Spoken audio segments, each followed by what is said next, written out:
शहर में तमिलनाडु की तर्ज पर अब छाछ के स्टॉल लगाए जा रहे हैं।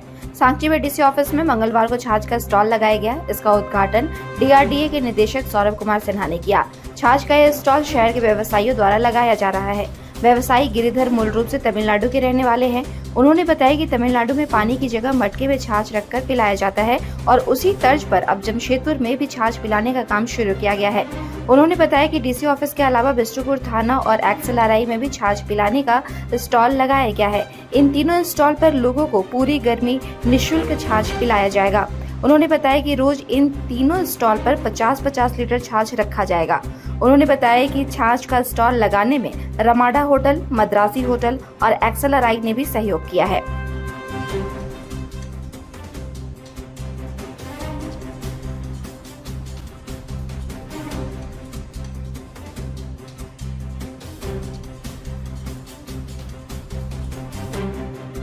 हम धूप हर दिन हर साल तो समर का धूप बढ़ता ही जा रहा है, तो सिर्फ पानी देना उतना अच्छा नहीं है, क्योंकि लोग का जो सॉल्ट जल रहा बाहर जाता है, तो इसे छाछ या बटर मिल्क देंगे तो और भी अच्छा हो जाता है।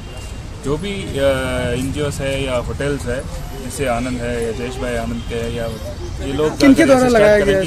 ये सहयोग सबका है, मतलब यहाँ एक लगाए हैं अभी लास्ट वीक बिष्टुपुर थाना में मद्रासी होटल के द्वारा किए थे। अभी आगे जाके रमाडा करेंगे, बाकी लोग भी ऐसे करेंगे तो अच्छा होगा। सर, इसमें लगातार लोगों को सुविधाएं मिलेगी या फिर सबको पूरी गर्मी? हाँ, जितना तब 40-50 लीटर लेके आते हैं, जितना खत्म हो प्रतिदिन। सर, ये क्या ये लोग चेन्नई में बहुत ही कॉमन है, मतलब इस टाइम पे चेन्नई में हर रोज हर रास्ता में ये कोई पॉलिटिकल पार्टी या फैन क्लब ये सबको निःशुल्क देते रहते हैं। तो कहाँ सर कितना अब तक लग चुका है सर आपके? यहाँ इस साल को 3 है और उम्मीद है कि और 3-4 हो जाए। किस संस्था